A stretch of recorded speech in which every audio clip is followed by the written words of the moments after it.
Hello everyone दोस्तों, hope कि आप सब बहुत अच्छे होंगे। दोस्तों, आज की इस वीडियो के अंदर हम आज जो चैप्टर स्टार्ट करने वाले हैं ना, वो है आपका फॉर्मेशन ऑफ आईएनसी से, ठीक है, इंडियन नेशनल कांग्रेस से। अब इससे पहले हम ये देखेंगे दोस्तों कि भैया राइज इन नेशनलिज्म होता है, ठीक है, मतलब राष्ट्रीयकरण, ठीक है, या राष्ट्रवाद की ना शुरुआत हो जाती है हमारे कंट्री के अंदर, ठीक है, या फिर कंट्री के लिए हमारी नेशनलिज्म की भावना हमारे लोगों के अंदर आने लगती है, ठीक है। तो ऐसे क्या रीजंस आते हैं या फिर ऐसे कौन से सिचुएशंस बनती हैं हमारी कंट्री के अंदर, ठीक है, जिसकी वजह से राइज ऑफ नेशनलिज्म होता है, ठीक है। तो नेशनलिज्म क्या होता है यह तो आपको पता होगा। हम बात कर रहे हैं राष्ट्रवाद की, राष्ट्रीयकरण की, ठीक है। हम बात कर रहे हैं कि सेंस ऑफ बिलोंगिंगनेस है हमारा, ठीक है, कि हम एक ही कंट्री से हैं, हम हमारे अंदर ये भावना आ रही है, ठीक है, ये हमारे अंदर थॉट्स बिलीव्स आ रहे हैं कि हम सारे सारे एक ही हैं, एक ही ओरिजिन है हमारा, ठीक है, वो है इंडिया, ठीक है। तो ये होता है हमारा नेशनलिज्म। तो हम नेशनलिज्म के अंदर जो भी हमारे रीजन्स आए, ठीक है, क्या रीजन्स रहे जिसकी वजह से राष्ट्रीयकरण या फिर राष्ट्रवाद की भावना हमारे अंदर आई, ये सारे पॉइंट्स हम डिस्कस करेंगे दोस्तों, ठीक है। और दोस्तों, इसके साथ साथ हम ना ये भी देखेंगे भैया कि इंडियन नेशनल कांग्रेस की स्थापना जो है कैसे होती है, ठीक है, इसका फर्स्ट सेशन कहाँ होता है, ठीक है।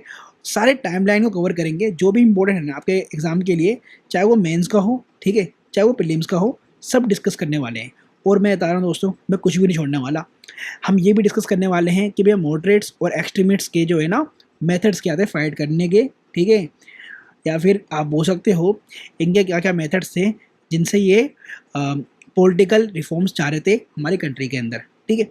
तो ये सब चीज़ हम डिस्कस करने वाले हैं आज की वीडियो के अंदर। और दोस्तों, इंडियन काउंसिल एक्ट 1892 भी हम डिस्कस करेंगे। इससे पहले हम लास्ट वीडियो के अंदर, ठीक है, इंडिया काउंसिल एक्ट 1861 तक हमने कंप्लीट कर लिया था दोस्तों, ठीक है। और मैं आपको यहाँ पर जो भी स्लाइड्स करके दिखा रहा हूँ ना, ये सब तो हम डिस्कस करने वाले हैं। और लास्ट वीडियो के अंदर हमने रिवोल्ट ऑफ 1857 और इंडिया काउंसिल एक्ट 1861 को डिस्कस कर लिया था। मैंने ये पूरा एक्ट जो है ना समझाया था। अब इसी एक्ट को ना मैं आगे फर्दर, ठीक है, मतलब जो इस एक्ट के अंदर प्रोविजंस थे और जो रिफॉर्म्स लेकर जाते हैं, ठीक है, नेक्स्ट रिफॉर्म के अंदर इसे इंटरलिंक करके समझाऊंगा दोस्तों। तो आपको लास्ट वीडियो भी देखना है, ठीक है, जो भी मैंने आपको पढ़ाया अभी रिवोल्ट ऑफ 1857 में ना, उसका डायरेक्ट लिंकेज है इस चैप्टर के अंदर, ठीक है। तो आपको एक भी चैप्टर या फिर एक भी वीडियो ना मिस नहीं करनी दोस्तों, वरना अगर आपने मिस कर दी ना तो आप मॉडर्न हिस्ट्री के अंदर कमांड नहीं बना पाओगे दोस्तों। और देखो दोस्तों, आज ही GS1 का ना एग्जाम हुआ है आपका, ठीक है, GS1 पेपर का पेपर हुआ था आज, ठीक है, मेंस का। उसके अंदर आपने पेपर देखा होगा दोस्तों। भाई आपको रट्टू तोता बनना ही नहीं है, ठीक है, क्योंकि यूपीएससी ना रट्टू तोता चाहते ही नहीं है। यूपीएससी चाह रही है, खुद बोल रही है कि आपको क्रिटिकल एनालिसिस करना पड़ेगा चीज़ों का, ठीक है, क्रिटिकल थॉट होनी चाहिए आपकी। और जब ये क्रिटिकल एनालिसिस, क्रिटिकल थॉट जो है ना, ये तभी डेवलप हो पाएंगे जब आपको सब कुछ समझ में आएगा, आपकी अंडरस्टैंडिंग बहुत अच्छी होगी, ठीक है। तो मैं जो आपके लिए कर रहा हूँ ना, वो यही कर रहा हूँ कि आपकी अंडरस्टैंडिंग हो टॉपिक की, ठीक है, आपको सब कुछ समझ में आए स्टोरी के साथ साथ, ठीक है, बहुत ही प्यार से। और दोस्तों, आप तैयार हो जाओ मेंस के एग्ज़ाम के लिए भी, ठीक है। मेरा ये फंडा नहीं है कि आप सिर्फ प्रीलिम्स के लिए ही तैयार करो, मैं चाहता हूँ आप मेंस के लिए भी प्रिपेयर हो जाओ एक साथ ही, ठीक है।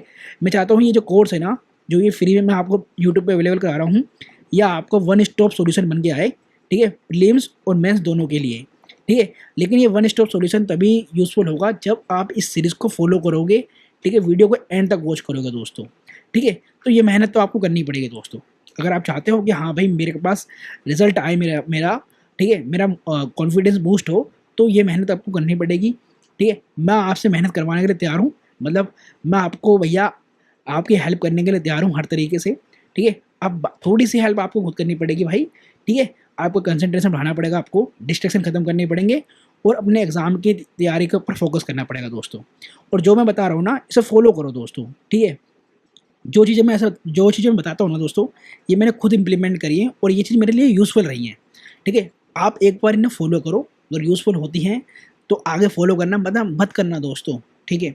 आप मेरे से खुद बोलोगे कि हाँ ये यूज़फुल है, जो चीज़ें मैं बताता हूँ ना मैं आपको, ये चीज़ें यूज़फुल होती हैं, ठीक है, इससे रिजल्ट आता है दोस्तों, ठीक है। आप ये खुद बोलोगे, आप जब पढ़ोगे ना, आप इस वीडियो को देख लोगे ना, तो आपको समझ में आएगा कि मैंने भाई बहुत कुछ जान लिया, बहुत कुछ मुझे याद हो गया, मुझे बहुत कुछ समझ में आ गया, ठीक है।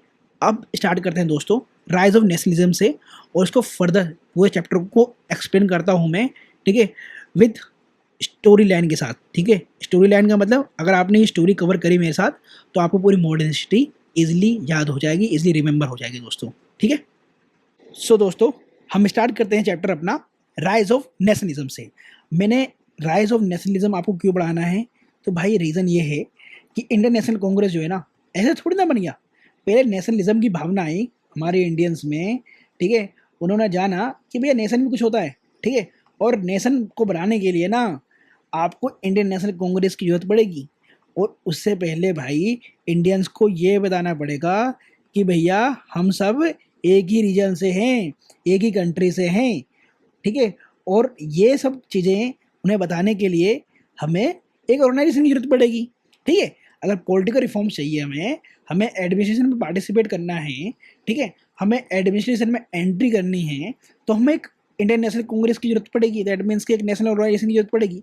लेकिन उससे पहले भैया हमारे जो लोग हैं ना, जो इंडियंस हैं, जो अभी अभी इंग्लिश एजुकेशन को पढ़ना सीखे हैं, ठीक है, जो अभी अभी एक एलाइट एजुकेशन उन्होंने ली है, ठीक है। एलाइट एजुकेशन मतलब मैं क्यों बोल रहा हूँ दोस्तों, जो पैसे वाले लोग थे ना, उनकी एजुकेशन लेवल अलग है, ठीक है। जो मिडिल क्लास है उनकी एजुकेशन लेवल अलग है, और जो लोअर मिडिल क्लास है उनकी एजुकेशन लेवल अलग है।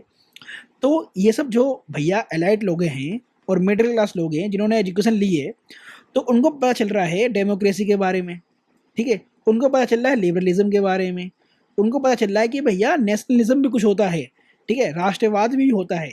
ये भी होता है कि भैया हम सब जो है ना एक ही नेशन से हैं, ठीक है। और ये जो अंग्रेज है ना, जो यूरोपियंस हैं, ठीक है, ये हमारे लोग नहीं है भाई, ठीक है, ये विदेशी हैं, ठीक है। हम एक नेशनल के हैं, तो हमारी नेशनैलिटी सेम है और वो है हमारी इंडियन, ठीक है। तो ये सारी भावना कैसे आई, ठीक है, और ऐसे कौन से सिचुएशन थे, क्या फैक्टर्स थे, इनके बारे में हम समझते हैं दोस्तों। तो भाई पहला पॉइंट तो आपको ये ध्यान रखना है कि पॉलिटिको एडमिनिस्ट्रेटिव यूनिफिकेशन।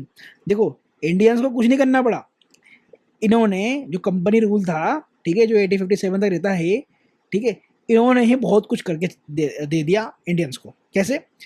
देखो भाई, ये चाह रहे थे ना कि अब तो पूरी कंट्री पर राज चल रहा है इनका, ठीक है, पूरे भारत पे, पूरे इंडिया के ऊपर राज चल रहा है, ठीक है, कंट्रोल हो चुका है पूरी कंट्री के ऊपर, ठीक है, अंग्रेजी हुकूमत का। तो ऐसा क्या करें कि यूनिफॉर्मिटी आ जाए एडमिनिस्ट्रेशन में, ठीक है, हम कंसोलिडेट कर दें रूल ऑफ, है ना, रूल अपना ओवर द इंडिया, पूरे इंडिया के ऊपर, है ना। ये जो अंग्रेजी हुकूमत है, जो अंग्रेजी सरकार है, ठीक है, ब्रिटिश गवर्नमेंट है, भैया कंसोलिडेट कैसे करे रूल अपना, ठीक है, पूरी कंट्री के ऊपर। तो उन्होंने codification of the laws start कर दिए, लाइक सीआरपीसी उन्होंने बनाया, आईपीसी बनाया, इंडियन पेनल कोड, ठीक है, क्रिमिनल प्रोसीजर कोड। तो इन्होंने भाई ये सोचा था कि हम तो पॉलिटिकल एडमिनिस्ट्रेटिव यूनिफिकेशन इसलिए कर रहे हैं ताकि हमें रूल करना ईजी हो जाएगा, ठीक है, ताकि हमारा एडमिनिस्ट्रेशन ईजी हो जाएगा, ठीक है, और यूनिफॉर्मिटी आ जाएगी पूरे नेशन में, ठीक है। तो लेकिन होता क्या है भाई, होता है इनके साथ ये है कि भैया ये तो चाहते थे यूनिफॉर्मिटी लाएगा ना, ऑपरेशन इन यूनिफॉर्म लाना चाहते थे, लेकिन इस यूनिफॉर्मिटी का इनको रिएक्शन भी तो मिलेगा। अब रिएक्शन यही है कि जब तुम पॉलिटिको एडमिनिस्ट्रेटिव यूनिफिकेशन कर रहे हो ना, तो भैया हर तरीके के लोग, ठीक है, upper class, lower class, middle class, सब लोग एक दूसरे से मिल रहे हैं, अपने विचार रख रहे हैं एक दूसरे से, ठीक है, एक दूसरे के बारे में जान रहे हैं, ठीक है, उनके अंदर यूनिफिकेशन आ रहा है। और उसी यूनिफिकेशन से उनके अंदर ये भी भावना आ रही है कि भैया तुम एक ही नेशन से हो, ठीक है। तो इससे बढ़ावा किसको मिलता है, राइज मिलता है नेशनलिज्म को, ठीक है, नेशनलिज्म की भावना हमारे इंडियंस में आने लगती है, ठीक है। सेकेंड है दोस्तों एस्टेब्लिशमेंट ऑफ प्रेस। अब देखो प्रेस का बहुत ही इंपॉर्टेंट रोल रहा है, ठीक है। अब ये तो आप समझते होंगे दोस्तों कि भैया ये तो अवेयरनेस तो बढ़ाया कई इंडियंस की, ठीक है। जब प्रेस एस्टेब्लिश होगा ऐसे टाइम पे जब इंडियंस को अवेयरनेस की जरूरत है। अवेयरनेस कैसे? भैया उनको जानना है कि भैया पॉलिटिकल अवेयरनेस क्या होती है, जैसे कि पॉलिटिकल नेशनलिज्म के बारे में जानना है तो उनको डेमोक्रेसी, लिबरलिज्म, ठीक है, लिबर्टी, फ्रीडम, इन सब के बारे में पता होना चाहिए, इन थॉट्स थिंकर्स के बारे में पता होना चाहिए। और यही पता चलना चाहिए कि यूरोप में तो भैया अलग ही तरीके की गवर्नमेंट चल रही है, ठीक है, वहाँ तो भैया पार्लियामेंट्री गवर्नमेंट चल रही है ना, वहाँ पर तो मेंबर्स ऑफ पार्लियामेंट होते हैं, यहाँ पर तो ऐसा कुछ देखने को नहीं मिल रहा, ठीक है। वहाँ तो भैया इलेक्शन हो रहा है, ठीक है, वहाँ तो कॉन्स्टिट्यूशन है, ठीक है, हमारे यहाँ तो कॉन्स्टिट्यूशन ही नहीं है, अपना कोई कॉन्स्टिट्यूशन ही नहीं है। यहाँ तो इवन इंडियन इंडियन है हम, ठीक है, हमारे यहाँ हमारा ही लैंड है, ठीक है, और हमारे ऊपर भैया बाहरी बाहरी लोग आकर हमारे पर रूल कर रहे हैं, ठीक है, हमारा तो अपना कुछ भी नहीं है, ठीक है, हम ही लोग, ठीक है, और हम ही लोग मतलब हम सारे इंडियंस, ठीक है, हमारी धरती और हमारे ऊपर ही और हमारी धरती के ऊपर बाहरी गवर्नमेंट फॉरेन गवर्नमेंट आकर रूल कर रही है। तो ये अवेयरनेस इंडियंस के अंदर आने लगी, उनके अंदर भी उनको पता चलने लगा डेमोक्रेसी के बारे में, लिबरलिज्म के बारे में, ठीक है, लिबरल पॉलिसीज के बारे में। थर्ड दोस्तों, जब प्रेस एस्टेब्लिश होगा तो पब्लिकेशन होंगे न्यूज़पेपर के, ठीक है, न्यूज़पेपर के अंदर आर्टिकल्स वगैरह भी छपने लगेंगे, आर्टिकल्स वगैरह भी इंडियंस जो हैं लिखना स्टार्ट कर देंगे। तो एक तरीके से ये व्यूज़ पेपर बन गया, न्यूज़पेपर क्या बन गया, व्यूज़ पेपर बन गया। अब व्यूज़ पेपर क्या हो गया भाई, कॉमन व्यूज़ आने लगे ना लोगों के, ठीक है, कॉमन ग्रीवेंसेस थे तो कॉमन व्यूज़ भी आने लगे, उन्होंने अपने बारे में बताने लगे भैया उनकी क्या प्रॉब्लम्स हैं, ठीक है, मतलब ब्रिटिश गवर्नमेंट से उनको क्या डिमांड चाहिए भैया, क्या है उनकी ग्रीवेंसेस, ये बताने लगे, ठीक है, और क्या चीज़ गलत है उसके बारे में क्रिटिसिज्म करने लग गए, है ना। तो ये एक्सपोज करने लगे true nature of the British government, देखा। तो जो चीज़ गवर्नमेंट दिखा रही है, ये ब्रिटिश गवर्नमेंट दिखा रही है कि भैया हम तो तुम्हारा भला कर रहे हैं, हम तो तुम्हें सिविलाइज कर रहे हैं, लेकिन जस्ट ये इसका अपोजिट कर रहे हैं भाई, ये चीज़ इसके बारे में पब्लिकेशन होने लगा न्यूज़पेपर के अंदर, ठीक है। तो ब्रिटिश गवर्नमेंट का क्रिटिसिज्म जो है पब्लिकेशन ऑफ न्यूज़पेपर करने लगा। फोर्थ पॉइंट दोस्तों, इंग्लिश लैंग्वेज। अब देखो दोस्तों, हमारे पास इंडिया के अंदर जो है, हम जो इंग्लिश में पढ़ते हैं ना, ठीक है, या फिर इंग्लिश हम सीख रहे हैं, उसका रीज़न यही है कि इंग्लिश एक इंटरनेशनल लैंग्वेज बन गई है, ठीक है, तो कम्युनिकेशन करना है हमें, ठीक है, अलग अलग लोगों से जिनकी भाषा अलग है, तो इंग्लिश एज अ मीडियम हमें बहुत ज़्यादा यूज़फुल काम कर रही है ये, ठीक है, कम्युनिकेट करने में एक दूसरे से। तो उस टाइम पे भी ऐसे ही था दोस्तों भाई, अलग अलग जगह पे अलग अलग तरह की भाषा बोली जा रही है, भाषा शैली अलग अलग है, ठीक है।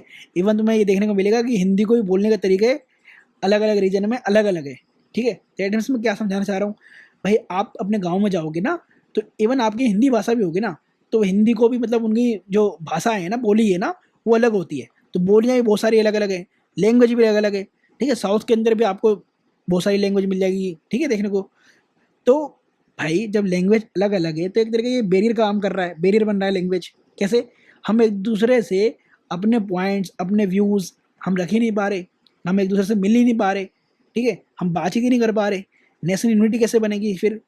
तो इंग्लिश जो लैंग्वेज सीखते हैं इंडियंस, ठीक है, उससे होता क्या है भैया, लिंग्विस्टिक कोहेरेंस बन जाती है, ठीक है, कोहेरेंस मतलब एक दूसरे से सहयोग बनने लगता है, ठीक है, कॉमन अंडरस्टैंडिंग बन जाती है इंडियंस के लोगों में, ठीक है। तो ये सारे पॉइंट्स दोस्तों आपको बिल्कुल याद रखने हैं, बहुत ही इंपॉर्टेंट पॉइंट्स है आपके आपके मेंस के लिए, ठीक है, आपके अंडरस्टैंडिंग के लिए दोस्तों। फिफ्थ पॉइंट दोस्तों, रेलवेज। मैंने बताया था दोस्तों, रेलवेज पहले अंग्रेजों ने या फिर ब्रिटिश गवर्नमेंट ने अपने इंटरेस्ट के लिए बनाया था, ठीक है, लेकिन इसके इनडायरेक्ट कुछ बेनिफिट भी होते हैं इंडियंस के लिए, लाइक नेशनल इंटीग्रेशन, ठीक है। अब देखो भैया, मोबिलिटी इतनी ईजी नहीं थी उस टाइम पे, ठीक है।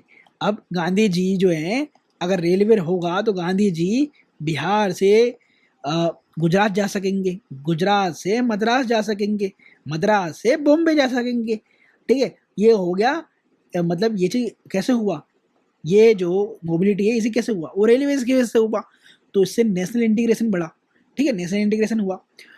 सिक्स पॉइंट दोस्तों, सोशियो रिलीजियस। अब देखो दोस्तों, सोशियो रिलीजियस रिफॉर्म्स हुए हमारे यहाँ, तो उन रिफॉर्म मूवमेंट्स ने बहुत हेल्प किया भैया नेशनलिज्म की आइडेंटिटी लाने के लिए। जैसे राजा राम मोहन रॉय, भाई इनका बहुत मतलब मैं आपसे बोलूँ बहुत ही इंपॉर्टेंट रोल इन्होंने प्ले करा है, ठीक है, सोशल रिलीजियस रिफॉर्म के अंदर।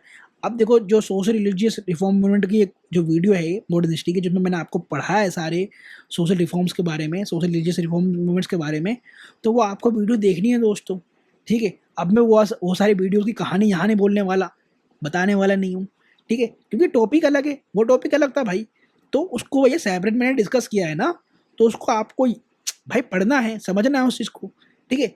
अब मैं यहाँ पर उसको सब कुछ समझाने लगेगा तो भैया ये वीडियो तो बहुत लॉन्ग हो जाएगी ना, ठीक है। तो ये रिफॉर्म मूवमेंट्स करते क्या है, ये सेल्फ रिस्पेक्ट की जो है भावना हमारे अंदर ला देते हैं, सेल्फ रिस्पेक्ट की जो बिलीफ है ना, वो ला देते हैं कि भैया हमें भी सेल्फ रिस्पेक्ट चाहिए, ठीक है।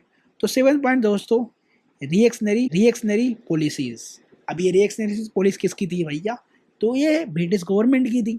जो ब्रिटिश गवर्नमेंट की रिएक्शनरी पॉलिसीज होंगी, तो भैया हम हमारे लोग जो है ना, उनके अंदर यूनिटी आने लगेगी, ठीक है, वो एक साथ मिलकर आवाज़ उठाने लगेंगे, ठीक है, गवर्नमेंट के खिलाफ। जैसे कि इंडिगो रिवोल्ट हुआ था 1859 में, लेकिन इसको सुप्रेस कर दिया गया अंग्रेजी सरकार द्वारा। तो भैया इंडिगो रिवोल्ट करके कुछ नहीं मिला पेशेंट्स को, तो वो करेंगे क्या? वो क्या करेंगे? वो अब करेंगे पॉलिटिकल पार्टिसिपेशन। वो अब क्या करेंगे?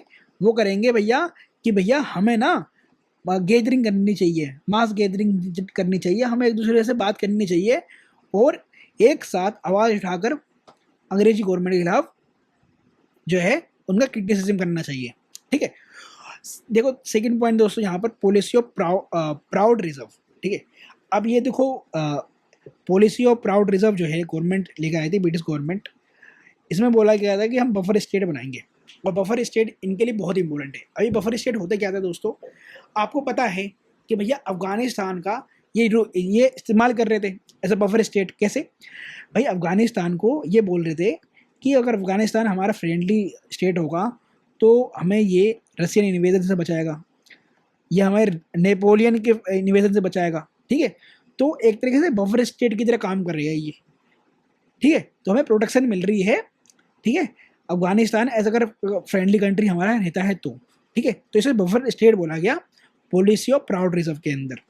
तो इससे भी जो है ना ये देखा गया कि भाई ये तो अपने लिए बफर स्टेट बना रहे हैं, ठीक है, अपने प्रोटेक्शन के लिए। और इससे हो क्या रहा है कि भाई बाहर की जो कंट्री है ना वो अपने लिए काम कर रही है, ठीक है, फ्रेंच अपने लिए काम कर रहे हैं, ठीक है। तो एक तरीके से इंडियंस के अंदर ये भावना आई कि भैया सब लोग अपने अपने कंट्री के बारे में बात कर रहे हैं, ठीक है, अपने अपने फ़ायदे के बारे में बात कर रहे हैं, लेकिन हमारा क्या? हमारा क्या भाई? हमारा क्या? हमारे तो कोई नेशन ही नहीं है, हमारे तो अपना कोई कॉन्स्टिट्यूशन ही नहीं है, हमारी अपनी कोई गवर्नमेंट ही नहीं है, ठीक है। और देखो दोस्तों ये वर्नाकुलर प्रेस एक्ट तो मैं अभी बताऊंगा, उससे पहले एलिबर्ट बिल पे आ जाओ।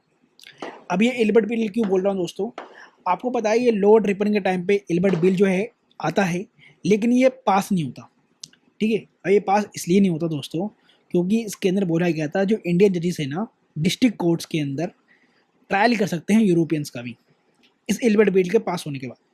लेकिन ये एलिबर्ट बिल पास नहीं कराते। कौन नहीं कराएगा? तो भैया ये वाइट पीपल नहीं कराएंगे ना, ये अंग्रेजी नहीं करवाएंगे। ये बोलेंगे कि भैया एक इंडियन जो है, एक इंडियन व्यक्ति हमारा ट्रायल कैसे कर सकता है कोर्ट के अंदर भाई, ठीक है, हमारे ऊपर जजमेंट कैसे दे सकता है? ये तो हमसे इन्फीरियर है इंडियन। तो भाई एक बात बताओ, तुम खुद बोल रहे हो आप सेम यूनिवर्सिटी से सेम कॉलेज से पढ़ाई कर रहे हो, सेम डिग्री आपको मिल रही है, ठीक है, सेम प्रैक्टिस आप कर रहे हो, एक यूरोपियन प्रैक्टिस कर रहा है, एक इंडियन प्रैक्टिस कर रहा है, दोनों ही एक ही जितने ही काबिल हैं, तो क्या इंडियन एक यूरोपियन का ट्रायल नहीं कर सकता? ठीक है, कर सकता है। लेकिन इनको भैया डिस्क्रिमिनेशन करना था। जब डिस्क्रिमिनेशन करेंगे तो इंडियंस के लोग जो है ना, इंडियंस जो हैं वो तो खफा होंगे ना भाई। जो एजुकेटेड लोग हैं उनको तो पता चल रहा है ना कि भैया इनके साथ अभी भी डिस्क्रिमिनेशन हो रहा है, पढ़ने लिखने के बाद भी डिस्क्रिमिनेशन हो रहा है, सब कुछ जानने के बाद भी। इवन तुम बोल रहे हो तुम सिविलाइज नहीं हो, इवन मैं सिविलाइज भी बन गया अब तुम्हारी नज़रों के हिसाब से, तब भी तुम मेरे साथ डिस्क्रिमिनेशन कर रहे हो। तो देखो एक वाइट म्यूटनी होती है 1883 में, वो इसी के खिलाफ होती है कि एल्बर्ट बिल पास नहीं होगा, ठीक है। वाइट मतलब वाइट लोग करेंगे ना, ठीक है। अब देखो दोस्तों लॉर्ड लिटन के पॉलिसीज़ के बारे में देख लो, जो 1876 से लेके 1880 तक रहता है ये गवर्नर जनरल, या बोल सकते हो वाइसराय ऑफ इंडिया। ये लेकर आता है कि भैया रॉयल टाइटल एक्ट 1876, इसके अंदर ये बोलता है जो क्राउन होगा ना, लंदन में जो बैठा हुआ क्राउन है, ठीक है, वो केसर हिंद होगा, ठीक, केसर हिंद का टाइटल दे दिया क्राउन को। अब केसर हिंद मतलब हिंदुस्तान का केसर हिंद होगा। तो भैया इससे क्या हो रहा है? इससे तुम हमें इन्फीरियर दिखा रहे हो ना। जो हमारे यहाँ के जो प्रिंस स्टेट्स हैं, वहाँ के जो राजा महाराजा हैं नवाब हैं, तुम उनको दिखा रहे हो कि भैया तुम तो एक कठपुतली हो हमारे, ठीक है। और इवन तुम इंडियंस के ऊपर भी दिखा रहे हो कि भैया एक बाहरी इंसान, ठीक है, एक फॉरनर, एक विदेशी हमारा जो है केसर हिंद होगा, ठीक है। तुम टाइटल से ये दिखाना चाह रहे हो कि इंडियंस इन्फीरियर हैं। और एक बात और दोस्तों, इसके टाइम पे ना फर्स्ट दिल्ली दरबार होता है 1877 में, लेकिन जब ये दरबार चल रहा होता है ना, दिल्ली दरबार, अब आपको एक बात बताओगी दोस्तों दिल्ली दरबार के बारे में कि दरबार होते क्या थे। तो दरबार के अंदर जितने भी इनके फ्रेंडली स्टेट्स होते हैं उनको बुलाते हैं ये, ठीक है, जितने भी प्रिंसली स्टेट होते हैं उनको बुलाते हैं और अपने बारे में या फिर अपनी, जैसे कि हम रिपब्लिक डे में दिखाते हैं ना भाई, अपनी पावर दिखाते हैं, है ना, अपने परेड के अंदर मिलिट्री पावर दिखाते हैं, अपनी स्ट्रेंथ दिखाते हैं। ऐसी तरह दिल्ली दरबार के अंदर ये अपनी स्ट्रेंथ दिखा देते हैं, ठीक है। तो होता क्या है भैया, तुम दिल्ली दरबार तो करवा रहे हो, लेकिन इसी टाइम में फेमाइन आती है इंडिया के अंदर, ठीक है, उसमें 1 करोड़ पीपल डाइड हो जाते हैं। तो तुम फेमाइन के अंदर ये नहीं देख रहे कि भैया लोग वाग मर रहे हैं, उनको जो है राहत पहुंचाई जाए, ठीक है, उनको रिलीफ दिया जाए, उन्हें टैक्स ना लिया जाए। इसकी जगह आप क्या कर रहे हो, दिल्ली दरबार कर रहे हो, आप इंजॉय कर रहे हो, पार्टी कर रहे हो, ठीक है। अब फेमाइन हुआ, फेमाइन से लोग मरे, तो अब प्रेस वाले शांत थोड़ी ना बैठेंगे, प्रेस तो स्टेब्लिश हो चुका है इंडिया के अंदर। तो प्रेस वाले इसके बारे में क्रिटिसिज्म कर रहे हैं दिल्ली दरबार के बारे में, और तुमने क्या लगा दिया, तुमने लगा दिया वर्नाकुलर प्रेस एक्ट 1878 कि भैया जो भी हिंदी वाले न्यूज़पेपर थे ना, जो क्रिटिसिज्म कर रहे थे ब्रिटिश गवर्नमेंट का, ठीक है, about the famine, about the peoples died, तो उसके बारे में इन्होंने ये वर्नाकुलर प्रेस एक्ट बना दिया कि भैया जो हिंदी वाले जितने भी न्यूज़पेपर थे ना, अब से वो सारे बैंड। तो भैया जब तुम ऐसे काम करोगे ना, जब तुम ऐसे क्या कहते हैं उसे, आर्बिट्री लो लेकर आओगे, तो भैया इंडियंस तो और खफा होंगे ना। इंडियंस एक साथ मिलने लगेंगे, एक दूसरे से बात करने लगेंगे भैया कि ये देखो गवर्नमेंट कैसी है ना, इनका रियल फेस समझ में आ रहा है, ठीक है। तो इससे क्या होगा, नेशनलिज्म की भावना और बढ़ेगी ना हमारे अंदर। और एक बात और, ये आर्म्स एक्ट भी ले आते हैं 1878 के अंदर।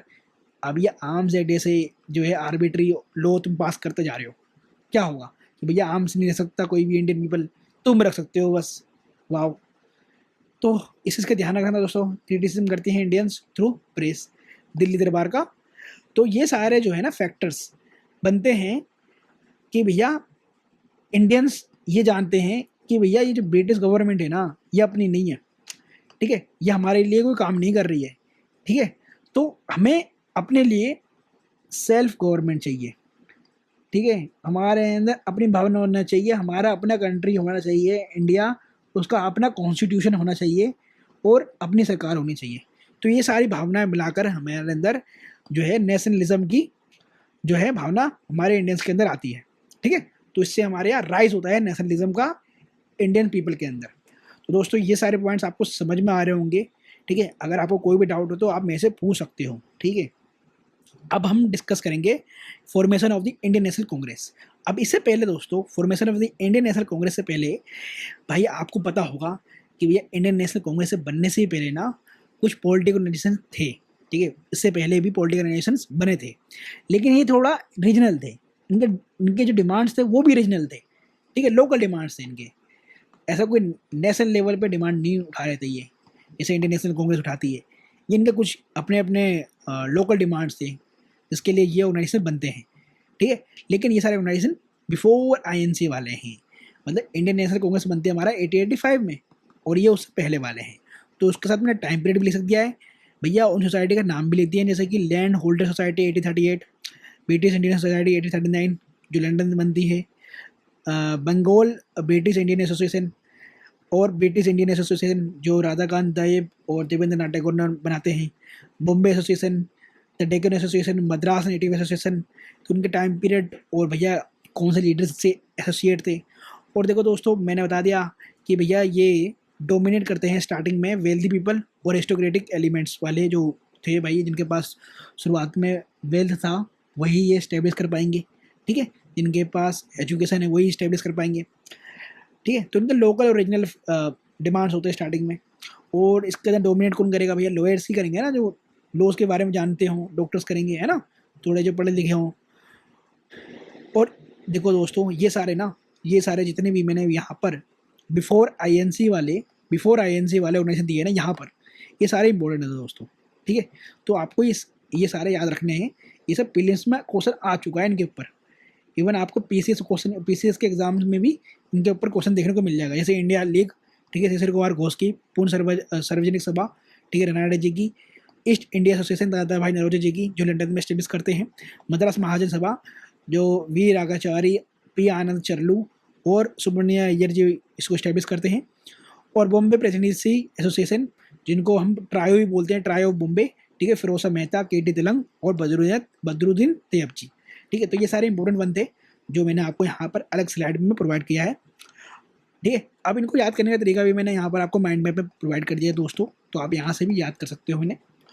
अब हम जो देखा दोस्तों, हम डायरेक्ट आएंगे फॉर्मेशन ऑफ आईएनसी पे, लेकिन उससे पहले देखो दोस्तों, इनके कॉमन डिमांड्स क्या थे। ये जितने भी ऑर्गेनाइजेशन बने थे इंडियन नेशनल कांग्रेस से पहले, तो उनकी डिमांड था भैया एडमिनिस्ट्रेटिव रिफॉर्म्स लाया जाए, ठीक है, इंडियंस को पार्टिसिपेट कराया जाए एडमिनिस्ट्रेशन के अंदर, ठीक है, इंडियन की पार्टिसिपेट्स हो, मतलब पार्टिसिपेशन हो। लैंड रेवेन्यू सेटलमेंट की बात करते हैं कि भैया जो आप ये परमानेंट लैंड सेटलमेंट लेकर आए हो, रैयत वाली लेकर आए हो, ये सब मतलब फ्रेंडली नहीं है, ठीक है, पेशेंट से फ्रेंडली नहीं है। आप इसके अंदर बहुत ज़्यादा हाई टैक्स ले रहे हो, हाई रेवेन्यू ले रहे हो, उसको कम करा जाए, ठीक है। और आपने जो जमींदार को ओनर बना दिया है ना परमानेंट में, ये गलत काम करा है भाई। भैया तुमने ओनर कैसे बना दिया लैंड का तो ओनर भैया पीजेड होना चाहिए, फार्मर होना चाहिए। Association of Indians with administration, भैया यही बात कि भैया एडमिनिस्ट्रेटिव रिफॉर्म्स लाया जाए, उसके अंदर इंडियंस को जोड़ा जाए और स्प्रेड करा जाए एजुकेशन बिटवीन द मासेस, ठीक है, बिटवीन द इंडियंस, ठीक है। तो ये सारे पॉइंट कॉमन डिमांड्स थे, ठीक है, स्टार्टिंग वाले। अब हम बात करेंगे डायरेक्ट दोस्तों फॉर्मेशन ऑफ आईएनसी का, और अब हम चलते हैं अपने टाइप नोट्स, टाइप बोल रहा हूँ मैं अपने रिटर्न नोट्स में, ठीक है, जिसमें मैं आपको पढ़ाऊंगा कि भैया इंडियन नेशनल कांग्रेस कैसे फॉर्म हुआ। दोस्तों आपको इतना तो पता होगा कि इंडियन नेशनल कांग्रेस की स्थापना एओ हुम ने करी थी। अब ये एओ हुम नाम से पता चल रहा है कि ये एक यूरोपियन थे, ठीक है। अब ये एक यूरोपियन भी थे, प्लस दोस्तों ये एक रिटायर्ड सिविल सर्वेंट थे जो कि 1881 में रिटायर्ड हो जाते हैं ये, प्लस दोस्तों ये मेंबर भी थे थियोसॉफिकल सोसाइटी के। अब इनके बारे में आपने इतना जान लिया, ठीक है, बस इतना ही सफिशिएंट है। अब देखो दोस्तों 1 मार्च 1883 में ना ये एक आर्टिकल लिखते हैं, और इसी आर्टिकल के बारे में ये स्पीच देते हैं कलकत्ता यूनिवर्सिटी के अंदर। अब देखो कलकत्ता यूनिवर्सिटी उस टाइम की एक प्रीमियर यूनिवर्सिटी थी, ठीक है, तो इसके अंदर वेल एजुकेटेड पीपल लोग पढ़ने आते थे, ठीक है, तो वेल एजुकेटेड लोग पढ़ रहे थे इसके अंदर, या फिर उनसे जुड़े हुए थे, इनके जो एलिमनी थे वो एक वेल एजुकेटेड लोग थे इसमें। तो यही जहाँ पर ना जाकर एक स्पीच देते हैं और बोलते हैं देखो दोस्तों कि स्केटेड इंडिविजुअल्स है ना, आप जो भी चाहते हैं कि भैया आपको एडमिनिस्ट्रेशन के अंदर पार्टिसिपेशन मिले, ठीक है, आप चाहते हो कि भैया इंडियन गवर्नमेंट हो एक, ठीक है, इंडिया के लिए एक इंडियन गवर्नमेंट हो, आप चाहते हो कि जो आपके ग्रीवेंसेस है वो सॉल्व हों, ठीक है, आपकी जो डिमांड हो वो पूरी करे ब्रिटिश गवर्नमेंट, तो एक इंडिविजुअल पर्सन से तो नहीं होने वाला, ठीक है, स्केटेड इंडिविजुअल से भी नहीं होने वाला, तो आपको ना साथ में आना चाहिए। जितने भी वेल एजुकेटेड लोग हैं जो चाहते हैं काम करना, उनको साथ में आना चाहिए और एक नेशनल ऑर्गेनाइजेशन बनानी चाहिए। तो जो ये स्पीच देते हैं ना कलकत्ता यूनिवर्सिटी से, तो ये स्पीच देने के बाद ये बोलते हैं कि भैया मुझे कुछ लोगों की ज़रूरत है, मैं एक जो है नेशनल ऑर्गेनाइजेशन बनाना चाहता हूँ for the people of India. तो 1884 में नेक्स्ट ईयर ही कुछ सोशियो पॉलिटिकल एक्टिविस्ट जो है ना इकट्ठा होते हैं एक कॉन्फ्रेंस में शिमला के अंदर, और वहाँ पर इंडियन नेशनल यूनियन की स्थापना करते हैं। अब देखो दोस्तों ये हम ना ये इस ऑर्गेनाइजेशन के जनरल सेक्रेटरी बनते हैं। जनरल सेक्रेटरी ध्यान रखना दोस्तों परमानेंट पोस्ट थी, जनरल सेक्रेटरी परमानेंट पोस्ट थी, बाकी सारे परमानेंट नहीं थे, नॉन परमानेंट थे, ठीक है। तो ए होम ने स्टेब्लिश करी तो वो जनरल सेक्रेटरी बने और परमानेंट सीट थी। लेकिन दोस्तों दादा भाई नौरोजी को ना ये यूनियन वर्ड ना ये सब पसंद नहीं था, और ये थे भैया grand old man of India. तो उन्होंने कहा भैया मैं थोड़ा अमेरिकन वाला बंदा हूँ, अमेरिकन थॉट्स वाला, तो मुझे कांग्रेस वर्ड ज़्यादा पसंद है, तो इंडियन नेशनल कांग्रेस इसे इंडियन नेशनल यूनियन की जगह यूनियन हटा के कांग्रेस करा जाए, ठीक है। तो ध्यान रखना कांग्रेस वर्ड जो है ना दादा भाई नौरोजी की देन है, तो इंडियन नेशनल कांग्रेस बनाया जाता है, और इसमें तय करा जाता है कि भैया पूना के अंदर इसकी फर्स्ट सेशन होगी, लेकिन पूना के अंदर प्लेग आ जाता है। अब प्लेग आने की वजह से जो इसका सेशन है ना इसको शिफ्ट किया जाता है बॉम्बे के अंदर। तो बॉम्बे के अंदर इसका फर्स्ट सेशन होता है 1885 के अंदर, ठीक है। WC बनर्जी इसके प्रेसिडेंट बनते हैं फर्स्ट सेशन के, और ये होता कहाँ है तो गोकुलदास तेजपाल संस्कृति कॉलेज में इसका फर्स्ट सेशन होता है 28 दिसंबर 1885 में। इसके अंदर 72 डेलीगेट्स आते हैं, और इसमें कोई वुमेन नहीं होती, इस बात का ध्यान रखना, इसमें कोई वुमेन नहीं है। और इस 72 डेलीगेट्स में आपको मोस्टली लॉयर्स और जर्नलिस्ट ही मिलेंगे। लेकिन हाँ 1889 में, ठीक है, कुछ सालों के बाद 10 वुमेन इकट्ठा आती हैं, 10 वुमेन इकट्ठा आती हैं, उसमें से जैसे कि पंडिता रामाबाई और कदामिनी गांगुली, ठीक है, कदामिनी गांगुली फर्स्ट ग्रेजुएट वुमेन है, ध्यान रखना, और आनंदी जोशी, ये सारे को इंडियन नेशनल कांग्रेस के जो है मेंबर्स बनते हैं 1889 में। ठीक है दोस्तों, अब इसके साथ साथ आपको कुछ और पॉइंट्स भी ध्यान रखने हैं इंडियन नेशनल कांग्रेस के फॉर्मेशन में, कि भैया साथ साथ में ना ये भी चल रहा है क्या, सुरेंद्र नाथ बनर्जी प्लस आनंद बोस मिलकर इंडियन नेशनल कॉन्फ्रेंस बनाते हैं 1883 में। और ये किसके अगेंस्ट बनाते हैं Indian National Congress, Indian national conference Ilbert bill के, ठीक है, वही इल्बर्ट बिल जो मैंने आपको अभी समझाया था आगे, कि इल्बर्ट बिल के अंदर था कि भैया जो इंडियन रिजीस है ना वो ट्रायल कर सकते हैं यूरोपियंस का, तो भैया इल्बर्ट बिल पास नहीं होता, तो उसके अगेंस्ट में ये मतलब बनाते हैं कि भैया इंडियन नेशनल कॉन्फ्रेंस। और फर्स्ट सेशन ये ज्वाइन नहीं करते इंडियन नेशनल कांग्रेस का, बाद में तो ये सुरेंद्र नाथ बनर्जी प्रेसिडेंट भी बनते हैं इंडियन नेशनल कांग्रेस का। ठीक है, शुरुआत ही में ये आईएनसी के जो सेशन है उसको ज्वाइन नहीं करते। ठीक, अब कुछ और पॉइंट्स पे ध्यान रखना, जैसे कि शारदा सदन जो है ना इस्टेब्लिश करती है कदामिनी गांगुली। ठीक है, अभी शारदा सदन किसके लिए करती हैं ये, to make young widows self reliant. ठीक है, तो यंग विडोज को सेल्फ रिलायंट करने के लिए शारदा सदन फॉर्म करती है कदामिनी गांगुली। और इंडियन सोशल कॉन्फ्रेंस ये 1887 में फॉर्म होता है, इसे करते हैं एमजी रनाडे और रघुनाथ राव फॉर्म। ठीक है, अभी इंडियन सोशल कॉन्फ्रेंस क्यों स्टेब्लिश हुआ, तो भाई ये बोला गया कि इंडियन नेशनल कांग्रेस जो है ना इसका मेन रोल होगा भैया पॉलिटिकल एजुटेशन करना। ठीक है, पॉलिटिकल रिफॉर्म लेकर आना इंडिया के अंदर, ना कि सोशल रिफॉर्म के बारे में बात करेंगे, वरना हमारा जो है ना जो मेन मुद्दा है वो जो है भटक जाएगा। तो इसके लिए अलग से कॉन्फ्रेंस बनाया गया इंडियन सोशल कॉन्फ्रेंस, जो सोशल के लिए, सोशल रिफॉर्म्स के लिए अलग काम करेगी। ठीक है, तो इसी के अंदर आपको पता होगा प्लेज मूवमेंट चलाते हैं ये। प्लेज मूवमेंट किसके था, तो ये अगेंस्ट था चाइल्ड मैरिज के। ठीक है, तो ये भी आपको ध्यान रखना है दोस्तों। अब साइड में लेडीज सोशल कॉन्फ्रेंस बनाती हैं 1897 में, कौन बनाता है ये, तो रामाबाई राडे बनाती है लेडीज सोशल कॉन्फ्रेंस।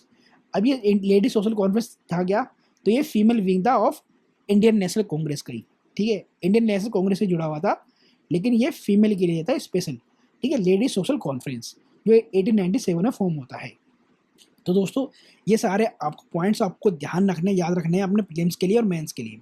अब हम डिस्कस करने वाले हैं दोस्तों आपका थ्योरीज एसोसिएटेड विद आईएनसी।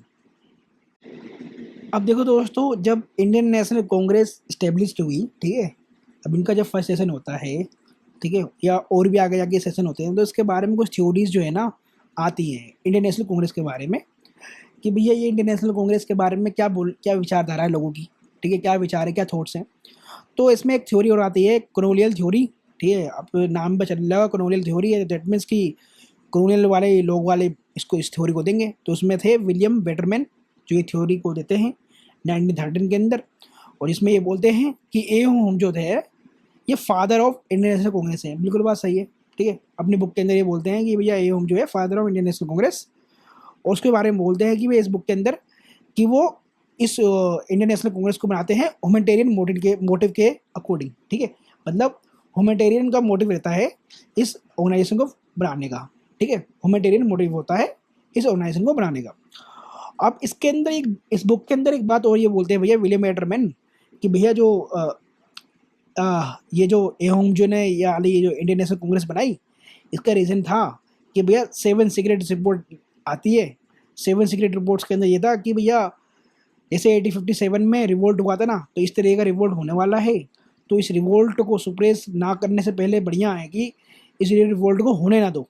ठीक है, कि रिवोल्ट होए ना, सुप्रेस करने से बढ़िया तो भैया कि सुप्रेस करोगे तो तुम्हारे लोग भी मरेंगे, उधर से भी लोग मरेंगे, तो इससे बढ़िया ये रिवोल्ट हो ना। इसके लिए हम एक काम करते हैं, जो लोगों का गुस्सा है तो शांत करने के लिए एक इंडियन नेशनल कांग्रेस बना देते हैं, जिसमें यहाँ पर लोगों को हम कहेंगे भैया आप पॉलिटिकल रिफॉर्म्स यहाँ से ले सकते हो। ठीक है, आप कॉन्स्टिट्यूशनल मेथड से जो है गवर्नमेंट से डिमांड उठा सकते हो। ठीक है, तो 7 सीक्रेट रिपोर्ट्स को देखते हुए हमने कहा कि भैया ये चीज़ होना नहीं चाहिए, वायलेंट मूवमेंट होना नहीं चाहिए, तो उसने इंडियन नेशनल कांग्रेस फॉर्म करी। अब यही बोला गया इसने इस थ्योरी के अंदर कि भैया ये एक लाइन ऑफ कम्युनिकेशन है between the British and Indians. जो ये इंडियन नेशनल कांग्रेस बनाई गई है, ये इसमें क्या हो रहा है तो भाई कम्युनिकेशन सिस्टम एस्टेब्लिश हो रहा है between the Indians and the British. और दोस्तों जो ट्रस्ट है, जो टाइम लेके between the British and Indians, इसको कम करने का काम करेगा, ठीक है, इंडियन नेशनल कांग्रेस। तो ये तो थ्योरी थी किसकी, कॉलोनियल, ये कॉलोनियल लोगों की थ्योरी थी, कॉलोनियल थ्योरी बोलते हैं इसको। अब एक थ्योरी हो रही है जो लाला लाजपत राय जी देते हैं, और वो है आपका सेफ्टी वाल्व थ्योरी। अभी सेफ्टी वाल्व आपको पता होगा कि भाई प्रेशर कुकर होता है, उसके ऊपर एक वाल्व लगी होती है सेफ्टी वाल्व। तो भाई कुकर फट ना जाए तो उसके लिए सेफ्टी वाल्व लगता है। तो लाला लाजपत राय जी ने बोला कि यह इंडियन नेशनल कांग्रेस जो है एक सेफ्टी वाल्व की तरह काम कर रहा है। कैसे भैया, जो इंडियन पीपल है, इंडियन पीपल के जो ग्रेवासिस है, जो उनका गुस्सा है, ठीक है, जो उनका एंगर है, उससे बचने के लिए ये इंडियन नेशनल कांग्रेस बनाई गई है, ठीक है, कि भैया ये ब्रिटिश गवर्नमेंट इससे बच जाए, गुस्से से रिवोल्ट ना हो, ठीक है, उसके लिए ये सेफ्टी वाल्व की तरह काम कर रहा है इंडियन नेशनल कांग्रेस। तो इसको हम क्या बोल सकते हैं, इन्होंने जो कॉलोनियल थ्योरी ना उसको निगेट कर दिया। ये बात तो ये कहा भैया ये जो अभी थ्योरी स्टेब्लिश कर रहे हो ना, ऐसी कोई थ्योरी पूरी नहीं है, ये तो इन्होंने हमने अपने लोगों के लिए किया ही है, ठीक है, अंग्रेजी हुकूमत के लिए इंडियन नेशनल कांग्रेस बनाई है। और देखो इन्होंने अपने बुक में ये भी लिखा था सेफ्टी वाल के बारे में, यंग इंडिया, जो उन्होंने 1916 में लिखते हैं ये, ठीक है, 1916 में यंग इंडिया लिखते हैं बुक, कौन, लाला लाजपत राय जी। और देखो देखो लाला लाजपत राय जी ने एक बात और बोली कि भैया जो ऑर्गेनाइजेशन है ना इंडियन नेशनल कांग्रेस, ये इनोकुवस ऑर्गेनाइजेशन है। दैट मीन्स ये हार्मलेस है। हार्मलेस मतलब ये कोई हार भी नहीं पहुंचा रहा ब्रिटिशर्स को, ठीक है, बस ये डिमांड उठा रहा है और डिमांड पूरी कर ही नहीं रहे कांग्रेस, ये ब्रिटिश गवर्नमेंट, तो ये तो हार्मलेस है। और देखो इंडियन नेशनल कांग्रेस के बारे में उन्होंने बोला ये कंस्पिरेसी है against the rising tide of the nationalism, कि ये नेशनलिज्म की भावना बढ़ रही है लोगों के अंदर, ठीक है, तो इस नेशनलिज्म को दबाने के लिए, ठीक है, ये कंस्पिरेसी रची गई, ठीक है, ऐसा इंडियन नेशनल कांग्रेस बनाई गई। अब लाइटिंग कंडक्टर ये किसने बोला इंडियन नेशनल कांग्रेस को, ये बोला गोपाल कृष्ण गोखले जी ने, कि भैया इंडियन नेशनल कांग्रेस क्या है, लाइटिंग कंडक्टर की तरह काम कर रहा है, ठीक है। अब कंस्पिरेसी थ्योरी किसने दी, ये दिया आर.पी. दत्त ने। अब ध्यान रखना आर.पी. दत्त एक मार्क्सिस्ट थे, ठीक है, तो कंस्पिरेसी थ्योरी तुम्हें नाम से पता चल रहा है कि भैया यहाँ पर तो कंस्पिरेसी बता रहे थे सेफ्टी वाल्व थ्योरी के अंदर लाला लाजपत राय, ये तो खुद बोल रहे हैं कि मैं तो थ्योरी कंस्पिरेसी दूंगा, मैं तो बिल्कुल ही खिलाफ बोलने वाला हूँ इंडियन नेशनल कांग्रेस के, मैं तो बिल्कुल खिलाफ बोलने वाला हूँ एओम के, ठीक है। तो आर.पी. दत्त ने दिया था कंस्पिरेसी थ्योरी। अब देखो कुछ रीजनल इंटीग्रेशन थ्योरी भी है जो 19वीं सेंचुरी में आती हैं, जैसे कि उसमें ये बोला गया कि भैया जो ये ऑर्गेनाइजेशन है ना, ये सोशल रिफॉर्म ऑर्गेनाइजेशन है, ठीक है, ये पॉलिटिकल रिफॉर्म भी लेकर आएगा, प्लस ये क्या कर रहा है, ये provincial and regional political organization को एक साथ लेकर आ रहा है, उनकी जो डिमांड्स है ना उसको फुलफिल कर पा रहा है। प्लस इन्होंने ये बोला कि भैया जो ये नेशनल ऑर्गेनाइजेशन बनाया गया है ना इंडियन नेशनल कांग्रेस, इसमें common issues, common programme, common membership, ये सब हो पा रहे हैं, ठीक है। अब देखो दोस्तों ये सारे जो है ना ऑर्गेनाइजेशन मैं आपको पढ़ा चुका हूँ अभी स्टार्टिंग में, कि पूना सार्वजनिक सभा 1867 में एम.जी. रानाडे और एस चिपलांकर जी फॉर्म करते हैं, मद्रास महाजन सभा 1884 में सुब्रमण्यन अय्यर और वी राघवाचार्य और पी अन्नाचार्लू इस्टेब्लिश करते हैं, और बॉम्बे एसोसिएशन को ट्रायो बॉम्बे 1885 में इस्टेब्लिश करते हैं, इसमें फिरोजा मेहता होते हैं, के.डी. तिलक और बदरुद्दीन तैयबजी होते हैं, ठीक है। तो ये सारी थ्योरीज थी एसोसिएटेड विद द आई.एन.सी।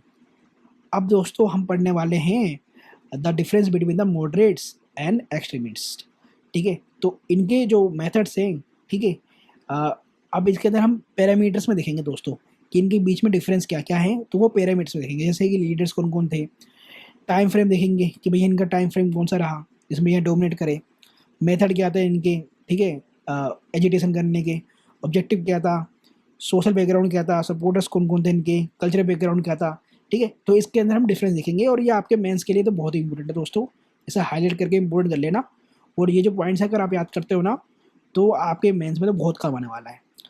अगर हम बात करें कि भैया मॉडरेट्स एंड एक्सट्रीमिस्ट में लीडर्स कौन कौन से देखने को मिलेंगे, तो खुद दादा भाई नौरोजी, ठीक है, डब्ल्यू सी बनर्जी, गोपाल कृष्ण गोखले, ये सब मॉडरेट्स लीडर्स थे। एक्सट्रीमिस्ट में आपको लाल बाल पाल मिलेंगे, ठीक है, तो लाल बाल पाल से आपको पता ही है, ठीक है, लाला लाजपत राय और बिपिन चंद्र पाल और बाल गंगाधर तिलक, और यहाँ पर वो भी मिलेंगे, घोष भी मिलेंगे, ठीक है, और ए.के. दत्ता भी मिलेंगे। टाइम फ्रेम देखो तो स्टार्टिंग के अंदर तो भैया मॉडरेट्स होते हैं, ठीक है, 885 से लेकर 1905 तक। फिर 1905 से लेकर 1915 तक कौन लीड करता है, तो एक्सट्रीमिस्ट लीड करते हैं। मेथड देखोगे इनका तो भैया मॉडरेट्स जो हैं कॉन्स्टिट्यूशन एजिटेशन करते हैं, ठीक है। इनका मेथड है P4 का, प्रे करना ब्रिटिश गवर्नमेंट के सामने, प्रोटेस्ट करना, पेटिशन कर देना, फिलंथ्रोपी वाले मेथड, ठीक है। तो इसको ना एक्सट्रीमिस्ट वाले इनको बोल जाते हैं पॉलिटिक्स ऑफ बेगिंग, भैया तुम एक तरह से भीख मांग रहे हो, ठीक है, तुम्हारा कोई काम नहीं है, तुम हिमालय पर्वत चले जाओ, ठीक है। तो लेकिन मोड ये एक्सट्रीमिस्ट वालों का मेथड क्या था, तो भैया इनका था पेसिव रेजिस्टेंस। पेसिव रेजिस्टेंस कितना होता क्या था भैया, बाइकआउट करो गुड्स एंड सर्विसेज का, इनका एकदम बाइकआउट कर दो, इनको जहाँ बढ़ जाए यहाँ से, इस तरीके से इनका बहिष्कार कर दो। ऑब्जेक्टिव क्या था भाई, तो भैया ये मॉडरेट्स वाले चाहते थे ग्रेजुअल कॉन्स्टिट्यूशनल प्रोग्रेस हो, ग्रेजुअल मतलब धीरे धीरे, फिर हमें से सेल्फ रूल मिल जाएगा। लेकिन भैया एक्सट्रीमिस्ट चाहते थे भैया स्वराज, हमें तो इंडिपेंडेंस चाहिए, हमें ना चाहिए ग्रेजुअल कॉन्स्टिट्यूशनल प्रोग्रेस, है ना, हमें तो डायरेक्ट स्वराज दो, हम देख लेंगे अपना कॉन्स्टिट्यूशन कैसे बनाना है, कैसे काम करना है। सोशल बैकग्राउंड देखो तो ये अर्बन एलाइट थे, कौन भैया ये मॉडरेट्स वाले एक्सट्रीमिस्ट वाले, ये अर्बन मिडिल क्लास वाले लोग थे। इनके सपोर्टर्स देखोगे दोस्तों तो ये अर्बन एलाइट है ना, तो एलाइट वाले लोग इनके सपोर्टर्स होंगे ना, जैसे इंग्लिश एजुकेटेड लोग ना, लैंडेड एरिस्टोक्रेसी लोग, कैपिटलिस्ट। बट भैया ये तो अर्बन मिडिल क्लास वाले हैं और ये बात भी अच्छी अच्छी कर रहे हैं, है ना, तो ये मासेस, पूरी मासेस इनको सपोर्ट करेगी। कल्चरल बैकग्राउंड देखोगे तो ये ब्रह्म समाज वाले हैं, ठीक है, ब्रह्म समाज वही राजा राम मोहन रॉय वाले जी का, ठीक है। और ये आर्य समाज वाले हैं, ये आर्य समाज वाली जो है विचारधारा रखते हैं। अब देखो दोस्तों एटीट्यूड टुवर्ड्स ब्रिटिश देखोगे तो मॉडरेट जो है फेथ रखते हैं ब्रिटिश रूल के अंदर, ठीक है, उनके सेंस ऑफ जस्टिस में, ठीक है, उनसे कोलेबरेशन करना चाहते हैं। ठीक है, एक्सट्रीमिस्ट वाले ये कोई फेथ ही नहीं है, बे निकलो यहाँ से, हमारा देश छोड़ो, मैं तो तुम्हारे पे फेथ ही नहीं है कोई, है ना, एक्सट्रीमिस्ट वाले तो ये कह रहे हैं। पॉलिटिकल रिफॉर्म में देखो दोस्तों तो ये चाहते हैं कि यूरोपियंस और इंडियंस दोनों मिलकर काम करें, ठीक है, पॉलिटिकल रिफॉर्म्स पॉलिटिकल यूनियन में काम करें। लेकिन एक्सट्रीमिस्ट वाले क्या करें भैया, हाँ यहाँ पर इंडियंस तो होंगे लेकिन यूरोपियंस नहीं, तो इंडिया फॉर इंडियंस की बात कर रहे हैं। रीजन फॉर पॉवर्टी इन्होंने क्या बोला भाई कि भैया रीज़न क्या है पॉवर्टी के, तो मॉडरेट्स वालों ने बोला कि ये सोशल इकोनॉमिक स्ट्रक्चर है, जो सोशल इकोनॉमिक स्ट्रक्चर है ना वो हमारा सही नहीं है, हम इग्नोर कर रहे हैं मासेस को, उन्हें एजुकेट नहीं कर रहे, ठीक है, तो ये सारे रीज़न हैं पॉवर्टी के। लेकिन भैया एक्सट्रीमिस्ट वालों ने क्या कहा, भैया पॉवर्टी का रीज़न एक ही है, वो है ब्रिटिश रूल, इसे ही ख़त्म करो, ठीक है, ये ब्रिटिश रूल ख़त्म होगा पॉवर्टी ख़त्म हो जाएगी हमारे यहाँ, ठीक है, क्योंकि फिर हम अपने लोग अपनी तरह काम करेंगे, अपने लिए काम करेंगे, अपने लोगों के लिए काम करेंगे। सोशल बेस देखोगे तो उनका नेरो है, ठीक है, इनका लेग फेथ है इन मासिस के अंदर, क्या मासिस के अंदर ये सब भैया रिवोल्ट हो जाता है, ये सब हो जाता है, तो भैया मासिस वगैरह नहीं करना चाहिए, ऐसे हम लोयल नहीं कहलाएंगे ब्रिटिश के, तो वो कोई कॉन्स्टिट्यूशनल रिफॉर्म नहीं देंगे। लेकिन इनका भैया वाइड वाइड नेरो बेस है, वाइड मतलब सोशल बेस है इनका, ये भैया फेथ करता है मासिस के अंदर, कहते हैं लोगों का जब तक इकट्ठा ना हो, जब तक एक साथ ना आए ना, ये अंग्रेज हिलेंगे नहीं, ये अंग्रेज हमारी बात नहीं मानेंगे। लेकिन ब्रिटिश एटीट्यूड क्या होता है, ठीक है, मॉडरेट्स के लिए ब्रिटिश एटीट्यूड क्या होता है और एक्सट्रीमिस्ट के लिए क्या होता है ब्रिटिश एटीट्यूड, तो भैया ये ना गाजर देने वाला काम करते हैं किसको, मॉडरेट्स को, कौन, ब्रिटिशर्स, कहते लो भाई गाजर लो, गाजर से खाओ और अपना पेट भर लो, ठीक है। ये पॉलिसी प्रमोशन और अपीजमेंट का करते हैं काम, ठीक है, कि मतलब कुछ पॉलिसी दे देंगे, उसके अंदर जो भी इनके डिमांड्स है वो थोड़ा बहुत पूरा कर देंगे स्टार्टिंग में, ठीक है, और बोल देंगे आगे तुम्हें देंगे और, ठीक है। तो ये था ब्रिटिश एटीट्यूड, ठीक है, किसके लिए, मॉडरेट्स के लिए। लेकिन आप दोस्तों एक्सट्रीमिस्ट के लिए देखोगे ना तो ये स्टिक्स का इस्तेमाल ही करते हैं एक्सट्रीमिस्ट के लिए, ठीक है, स्टिक्स का मतलब भैया इनको दबाने का काम कर रहे हैं इनको। पॉलिसी ऑफ निगेशन आइसोलेशन, इनको आइसोलेट कर दो, इनको नेलेक्ट कर दो, ठीक है, इनके ऊपर ध्यान ही मत दो। तो ये सारी पॉलिसीज थी ब्रिटिश की अगेंस्ट द एक्सट्रीमिस्ट। तो देखो दोस्तों ये सारे जो डिफरेंसेस आपको समझ में आ गया होगा अब, है ना, बहुत ही ईजी तरीके से मैंने आपको समझा दिया चार्ट के थ्रू, डिफरेंस चार्ट के थ्रू। तो आपको इसी तरीके से अपने नोट्स पे ध्यान रखने हैं, ठीक है। चलो अब आगे बढ़ते हैं दोस्तों, अब हम पढ़ने वाले हैं इंडियन काउंसिल एक्ट 1892। मैं बता रहा हूँ दोस्तों जितने भी एक्ट है ना आपको सब कुछ समझना है, क्योंकि दोस्तों जब तक आप इसको समझोगे नहीं ना, आपके अंडरस्टैंडिंग ना हो जितने भी एक्ट के, तो आप भैया इंडियन कॉन्स्टिट्यूशन को समझ ही नहीं सकते, आप इंडियन पॉलिटी को समझ ही नहीं सकते, ठीक है। इसको याद करके रट कर काम नहीं चलेगा आपका, इसको समझना पड़ेगा आपको। और मैं यहाँ पर आपको सबको समझाऊंगा। आपका कोई डाउट रहता है तो आप मेरे से पूछ सकते हो, लेकिन मैं अपनी तरफ से पूरी कोशिश करूंगा कि आपको कोई डाउट रहे ही ना, बचे ही ना। आपको लास्ट में मैंने इंडियन काउंसिल एक्ट 1861 पढ़ाया था दोस्तों, ठीक है। अब उसी का मैं आगे फर्दर 1892 पढ़ाने वाला हूँ, ठीक है। उसका लिंकेज इसके साथ। तो अगर आपने वो वाला लास्ट वीडियो नहीं देखी ना, रिवोल्ट ऑफ 1857 वाला, तो उसको देख लेना दोस्तों लास्ट तक। वहाँ पर मैंने लास्ट में आपको इंडियन काउंसिल एक्ट 1861 पढ़ाया था। अब यहाँ पर मैं 1892 पढ़ाने वाला हूँ।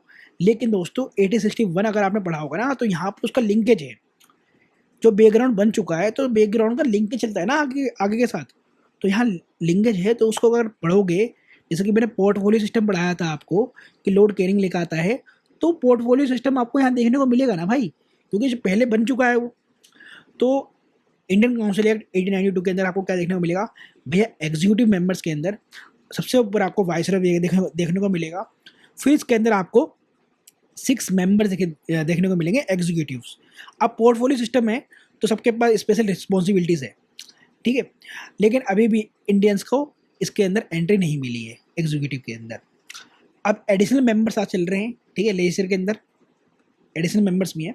पहले ये एडिशनल मेंबर्स कौन होते थे, तो ये होते थे लेजिस्लेचर, ठीक है, या फिर बोल सकते हो कि भैया जो लॉज बनाएंगे वाले, ठीक है, लेजिस्लेचर। तो अब लेजिस्लेचर क्या है, अब एग्जीक्यूटिव मिलकर लेजिस्लेचर आएंगे, ये एडिशनल मेंबर्स। तो पहले तो भैया संख्या कम थी, ठीक है, मैं एडिशनल मेंबर्स की, अब बढ़ा दी गई। अब इसको 10 से लेकर 16 कर दी गई। 6 इसमें ऑफिशियल मेंबर्स होंगे और बाकी 10 नॉन ऑफिशियल मेंबर्स होंगे। अब ये 10 नॉन ऑफिशियल मेंबर्स कहाँ से आएंगे, तो 5 तो नॉमिनेट करेगा वाइसराय, ठीक है, तो 5 तो भैया नॉमिनेट मेंबर्स हो गए। अब बचे 5 कहाँ से आएंगे, तो एक एक आएगा पीएलए से, प्रोविंशियल लेजिस्लेटिव असेंबली से। अभी प्रोविंशियल लेजिस्लेटिव असेंबली जो है स्टेब्लिश हो चुकी है कहाँ पर, बंगाल में, बॉम्बे में, मद्रास में, नॉर्थ वेस्ट प्रोविंस में। तो यहाँ से एक मेंबर आएगा, प्लस बचा एक मेंबर, तो वो कहाँ से आएगा, Bombay Bengal chamber of commerce से आएगा, ठीक है। तो एक मेंबर कहाँ से आएगा, बंगाल चैम्बर ऑफ कॉमर्स से आएगा, किसके अंदर, इन एडिशनल मेंबर्स के अंदर, जो कि नेशनल की एक लेजिस्लेचर की ये पार्ट बनेंगे। अब ये एडिशनल मेंबर्स के पास जो है ना, पहले तो भैया ये राइट नहीं था कि वो बजट को डिस्कस कर सके, लेकिन अब जो है बजट वो डिस्कस कर सकते हैं, ये राइट आ चुका है, बट कोई वोटिंग राइट नहीं होगा। अब ध्यान रखना दोस्तों, ये जो एक्ट आया ना 1892 का, इससे पहले आपका 1885 में इंडियन नेशनल कांग्रेस बन चुकी है। तो 1885 में इंडियन नेशनल कांग्रेस बन चुकी है, और वो चाह रहे थे भैया कि पॉलिटिकल रिफॉर्म्स लाया जाए, ठीक है, कॉन्स्टिट्यूशनल रिफॉर्म लाया जाए, तो उसके बाद ही तो ये एक्ट लेकर आते हैं। और उसके अंदर ही भैया लॉलीपॉप पकड़ा दिया जाता है, ठीक है, कैरेट पकड़ा दिया जाता है मॉडरेट्स को, कि ये लो तुम्हें बजट डिस्कस करने का राइट दे देते हैं। पहले नहीं था ना, अब आप बजट डिस्कस कर सकते हो, ठीक है। नॉन ऑफिशियल मेंबर्स बढ़ा दिया हमने। अब हमने एक मेंबर कर दिया है सबसे प्रोविंशियल लेजिस्लेटिव असेंबली से, और एक मेंबर हमने बंगाल चैम्बर ऑफ कॉमर्स से कर दिया है। प्लस आप क्वेश्चन भी पूछ सकते हो एग्जीक्यूटिव काउंसिल से, लेकिन उसके लिए आपको 6 डे का नोटिस देना पड़ेगा। लेकिन हाँ, कोई सप्लीमेंट्री क्वेश्चन नहीं पूछोगे आप, कोई सप्लीमेंट्री क्वेश्चन नहीं इसके बाद, ठीक है। अब आगे कि भैया ये तो इंट्रोड्यूस कर दे रहा है, जो काउंसिल है ना, इंडियन काउंसिल एक्ट 1892, ये इंट्रोड्यूस कर दे रहा है प्रिंसिपल ऑफ रिप्रेजेंटेशन को। प्रिंसिपल ऑफ रिप्रेजेंटेशन के साथ मतलब कि भैया हमने प्रोविंशियल लेजिस्लेटिव असेंबली बनाई थी, कहाँ का बनाई थी आपको पता है ना, Bombay, Madras, Bengal, North West Provinces, ये एफ लिख दिया यहाँ पे आएगा, ठीक है। तो नॉर्थ वेस्ट प्रोविंसेस, ठीक है। तो ये जो रिप्रेजेंटेशन है किसके बेसिस पे होगा, तो ये on the basis of the nomination by certain bodies. अब इसके अंदर नॉमिनेशन कौन करेंगे भाई, ये प्रोविंशियल लेजिस्लेटिव असेंबली के अंदर नॉमिनेशन कौन करेंगे, क्योंकि यहाँ पर भी एक गवर्नर है भैया, कहाँ पर भैया, ये लेजिस्लेचर के अंदर प्रोविंशियल वाले, प्रोविंशियल क्या होता है, स्टेट होता है ना, पहले प्रोविंशियल बोलते थे, अब स्टेट बोलते हैं हम। तो इस राज्य के अंदर भी गवर्नर है ना, governor of Bombay, governor of Bengal, उसके ऊपर वाइसराय ऑफ इंडिया है ना, गवर्नर जनरल ऑफ इंडिया है ना। तो भैया स्टेट के अंदर भी यूनिवर्सिटीज़ होती हैं, ज़मींदार होते हैं, चैम्बर ऑफ कॉमर्स होता है, म्यूनसिपैलिटीज़ होती है, डिस्ट्रिक्ट बोर्ड होता है स्टेट के अंदर। तो वहाँ से ये जितने भी बॉडीज़ है ना, ये एक बंदा कुछ बंदे नॉमिनेट करेंगे प्रोविंशियल लेजिस्लेटिव असेंबली के अंदर, जो बंदा यहाँ पर नॉमिनेट होगा वही किस में जाएगा, वही यही वायसराय वाली एडिशनल मेंबर्स की जो एग्जीक्यूटिव काउंसिल है उसमें जाएगा। ठीक है भैया, यहाँ पर जाएगा ना वो, यहीं भी ये नॉन ऑफिशियल मेंबर जो बनेंगे वो यहीं से बनेंगे, यहीं से प्रोविंशियल एसडी असेंबली से आएंगे। तो ये मेथड कौन इंट्रोड्यूस करता है, principle of representation method, Indian council act 1892। तो ये था आपका इंडियन काउंसिल एक्ट 1892। होप कि आपको सब कुछ समझ में आया हो दोस्तों। मैंने आपको सब कुछ क्लियर कराया है। देखो कोई भी टीचर ना इतना डिटेल में डिस्कस नहीं करता कि भैया कौन कौन कहाँ से आएगा, कौन कौन नॉमिनेट करेगा। मैंने तो आपको सब कुछ डिस्कस कर दिया, सबको समझा दिया। हाँ, लेकिन समझ में आपको तभी आएगा जब आप इसे पहले वाले एक्ट को सारे पढ़ रखा हो आपने। ठीक है, जो मैंने पहले से वीडियो बनाई थी। ठीक है, तो अगर वो सारा आपने पढ़ा होगा ना, देखा होगा उन सारी वीडियोस को, तो आपको बिल्कुल समझ में आ रहा होगा। और जिनको समझ में नहीं आया तो दोस्तों कहने का मतलब मेरा यही है कि इसका मतलब आपने जितने भी चार्टर एक्ट थे वो नहीं पढ़े जो मैंने पढ़ाए थे, तभी आपको समझ में नहीं आया। अगर आपने वो सब पढ़ रखा होगा तभी समझ में आएगा, अदरवाइज़ नहीं आने वाला। ठीक है दोस्तों, तो अब अभी हमने जो डिस्कस करना था, ठीक है, इंडियन नेशनल कांग्रेस से रिलेटेड, ठीक है, राइज ऑफ नेशनलिज्म से रिलेटेड और इसकी थ्योरी से रिलेटेड, वो हमने डिस्कस कर लिया है। जो भी एग्जाम के लिए इंपॉर्टेंट था वो सब मैंने डिस्कस कर लिया है। यहाँ पर मैंने आपको माइंड मैप भी प्रोवाइड कर दिया है, ठीक है, याद रखने के लिए। अब नेक्स्ट लेक्चर में मिलेंगे दोस्तों, और वहाँ से हम अपनी कहानी स्टार्ट करेंगे पार्टीशन ऑफ बंगाल की। ठीक है, और ये भी डिस्कस करेंगे कि भैया कि हमने भी पढ़े थे ना कि भैया मॉडरेट्स और एक्सट्रीमिस्ट के बीच में क्या डिफरेंस था, तो उनके काम के बारे में भी देखेंगे कि भैया ये दोनों काम क्या क्या करते हैं। ठीक है, फिर उसके बाद हम गांधी जी के बारे में भी आएंगे, स्वराज मूवमेंट के बारे में भी आएंगे। अभी तो बहुत आगे जाना है अभी हमें। फिर जितने भी भैया नेशनल लीडर्स थे ना, उनके बारे में डिटेल्ड लेक्चर बनाऊंगा, डिटेल्ड, क्योंकि भैया वो आपके एस्से में बहुत काम आने वाला है, आपके एथिक्स में बहुत काम आने वाला है। तो भैया आपके 3 सब्जेक्ट में काम आने वाले हैं पॉलिटिकल लीडर्स, है ना, गांधी जी, जवाहरलाल नेहरू, ठीक है, सरदार वल्लभ भाई पटेल। तो भैया इनके बारे में डिटेल में पढ़ना चाहिए ना, तो इसलिए डिटेल लेक्चर बनाऊंगा उनके लिए। तो नेक्स्ट लेक्चर में मिलेंगे दोस्तों। आज के लिए इतना ही, बाय।